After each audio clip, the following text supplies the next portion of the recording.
امریکی صدر ٹرمپ نے کہا ہے کہ ایران کی صورتحال پر نظر رکھی ہوئی ہے۔ اگر ایران میں لوگوں کو قتل کیا گیا تو امریکہ مداخلت کرے گا۔ اس کا مطلب ایران میں فوج اتارنا نہیں ہے۔ ایران اس وقت مصیبت میں ہے۔ مجھے ایسا لگتا ہے کہ ایران کے کچھ شہروں پر لوگ قابض ہیں۔ ایرانی حکومت نے برسوں اپنے عوام کے ساتھ برا سلوک کیا۔ ایرانی حکومت کو آج اپنی عوام کی جانب سے جواب مل رہا ہے۔ پاکستان اور بھارت سمیت 8 جنگیں رکوائیں۔ پاک بھارت جنگ میں 8 طیارے گرائے گئے۔ پاکستانی وزیر اعظم نے کہا کہ صدر ٹرمپ نے 10 ملین جانیں بچائیں۔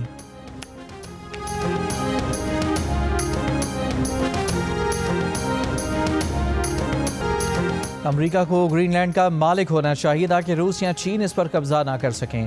امریکی صدر ٹرمپ کی وائٹ ہاؤس میں صحافیوں سے گفتگو۔ کہا، ہم گرین لینڈ نہیں لیں گے تو آپ کا اگلا پڑوسی روس یا چین ہوگا۔ روس یا چین کو اپنا پڑوسی نہیں بنا سکتے۔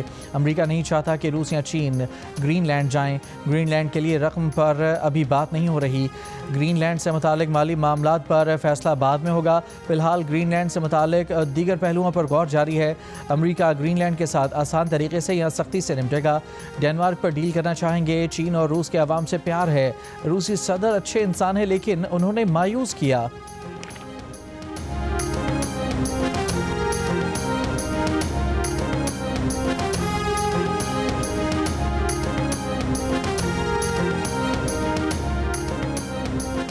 امریکی صدر ٹرمپ نے کہا ہے کہ امریکہ فوری طور پر وینزویلا کے 5 کروڑ بیرل تیل کی ریفائننگ اور فروخت شروع کرے گا۔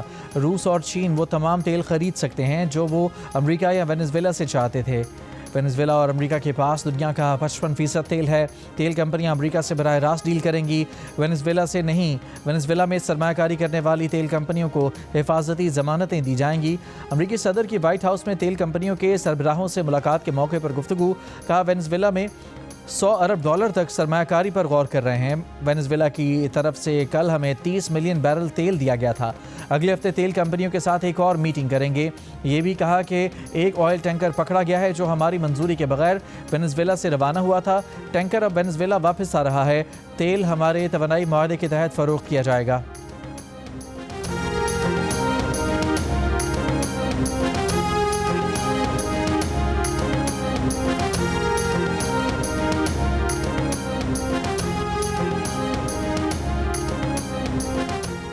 ترکی نے پاکستان اور سعودی عرب کے دفاعی اتحاد میں شامل ہونے کی خواہش ظاہر کر دی۔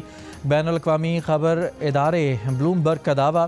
بلومبرگ کے مطابق پاکستان، ترکی اور سعودی عرب کے دفاعی اتحاد سے مشرق وسطیٰ اور اس سے بہت آگے تک طاقت کا توازن تبدیل ہو جائے گا۔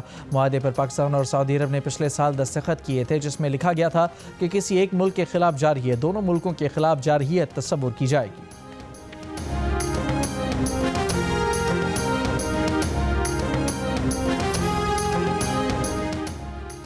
فرانس، برطانیہ، جرمنی کی ایران میں مظاہرین کی ہلاکتوں کی مذمت۔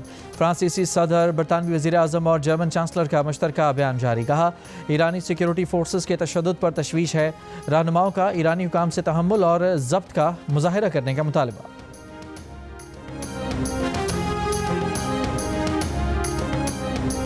اماراتی گروپ دماغ کا پاکستان میں کرپٹو اور ریل اسٹیٹ میں سرمایہ کاری میں دلچسپی کا اظہار۔ دماغ کی مینیجنگ ڈائریکٹر امیرہ سنجوانی کی نواز شریف، وزیر اعلیٰ پنجاب مریم نواز اور وزیر مملکت اور چیئرمین پاکستان ورچوئل اثاثہ جات ریگولیٹری اتھارٹی بلال بن ثاقب سے ملاقات۔ مارکیٹ میں شفافیت کو تقویت دینے کے لیے ریل اسٹیٹ اور دیگر اثاثوں کی ریگولیٹڈ ٹوکن سازی کی حکمت عملی کو آگے بڑھانے پر غور۔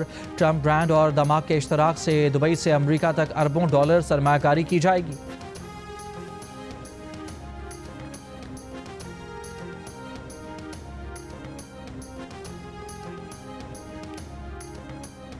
بہانے قبول نہیں۔ ترقی کا مطلب نتائج کی فراہمی ہے۔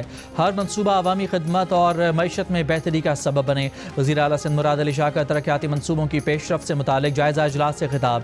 ترقیاتی کاموں میں تاخیر اور لاگت میں اضافے پر وزیر اعلیٰ سندھ کا اظہار ناراضی۔ کہا، ناقص کام اور غفلت برداشت نہیں کی جائے گی۔ عوامی پیسے کے زمینی نتائج نظر آنے چاہیے۔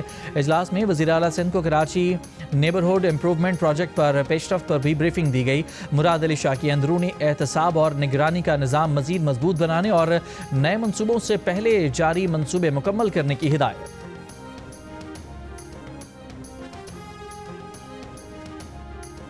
بلوچستان میں عام شہریوں کے لیے الیکٹرک بائکس اسکیم متعارف کرانے کا فیصلہ۔ وزیر اعلیٰ بلوچستان سرفراز بگٹی نے کہا کہ الیکٹرک بائکیں آسان اقساط پر دی جائیں گی۔ طلبہ اور ورکنگ ویمن اور سرکاری ملازمین کو 30% سبسڈی پر سہولت فراہم کی جائے گی۔ صوبائی کابینہ کے اجلاس میں سرکاری ملازمین کے لیے ہیلتھ انشورنس اسکیم متعارف کرانے پیش کی میڈیکل ادائیگی اور عوامی انڈومنٹ فنڈ کے آڈٹ کا بھی فیصلہ۔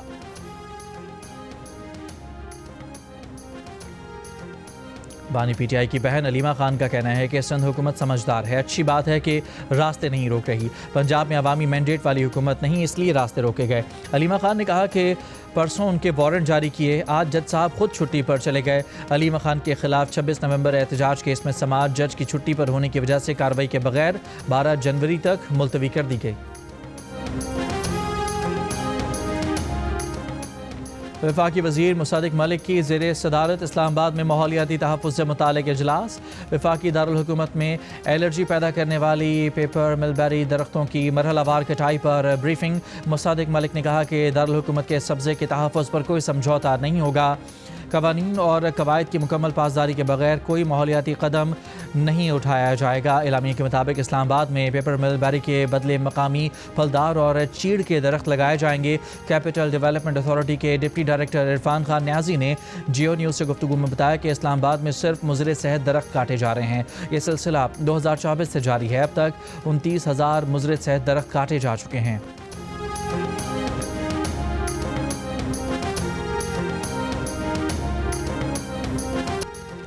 سرگودھا کے گاؤں 7 جنوبی میں 8 سالہ بچی سے 2 ملزمان کی مبینہ زیادتی۔ ملزمان نے ویڈیو بنائی اور بچی کو قتل کی دھمکی بھی دی۔ متاثرہ بچی کے والد کی مدعیت میں مقدمہ درج، ملزمان کی تلاش جاری۔ پولیس کا کہنا ہے کہ متاثرہ بچی کی میڈیکل رپورٹ کی روشنی میں قانون کے مطابق کارروائی کی جائے گی۔ گلگت بلتستان میں مختلف مقامات پر برفباری سے سردی کی شدت میں اضافہ۔ چلاس، بابو سر ٹاپ، ننگا پربت اور بٹوگا ٹاپ پر برفباری کے بعد موسم انتہائی سرد ہو گیا۔ برفباری کے باعث رابطہ سڑکیں بند ہو گئیں۔ استور میں شدید سردی کا راج۔ صبح کے اوقات میں کم سے کم درجہ حرارت -19، چلاس میں -11 اور قلات میں -8 ڈگری ریکارڈ۔ کراچی میں گزشتہ رات رواں موسم سرما کی سرد ترین رات رہی، درجہ حرارت 8 ڈگری تک گر گیا۔ خیبر پختونخوا، پنجاب اور سندھ کے مختلف اضلاع میں صبح شدید دھند سے معاملات متاثر رہے۔ یوکرین کے دارالحکومت کیف سمیت مختلف شہروں پر روس کے ہائپر سونک میزائل اور 242 ڈرون سے حملے، 4 افراد ہلاک، درجنوں زخمی ہو گئے۔ یوکرینی فضائیہ کے مطابق روس نے 36 میزائل اور 242 ڈرون فائر کیے، جن میں سے 226 ڈرون اور 18 میزائل مار گرائے گئے۔ کیف میں رہائشی عمارتوں میں آگ بھڑک اٹھی، جبکہ امدادی کارکن بھی حملوں کی زد میں آئے۔ یوکرینی وزیر خارجہ نے کہا کہ یہ حملہ یورپ کی سلامتی کے لیے خطرہ اور نیٹو اتحادیوں کا امکان ہے۔ روس کا کہنا ہے کہ حملے صدر پوٹن کے رہائش پر ڈرون حملے کے جواب میں کیے گئے۔ ایران کا اقوام متحدہ سلامتی کونسل کو خط۔ ایرانی سفیر برائے اقوام متحدہ امیر سعید روانی نے کہا کہ ملک میں عدم استحکام پھیلانے کے امریکی اقدامات مسترد کرتے ہیں۔ امریکی اقدامات UN چارٹر اور عالمی قوانین کی خلاف ورزی ہیں۔ امریکی اقدامات غیر قانونی اور غیر ذمہ دارانہ ہیں۔ امریکہ کی پالیسیاں عالمی امن اور بین الاقوامی قانون کے لیے خطرہ ہیں۔ امریکہ اسرائیل کے ساتھ مل کر اشتعال اور تشدد کی حوصلہ افزائی کر رہا ہے۔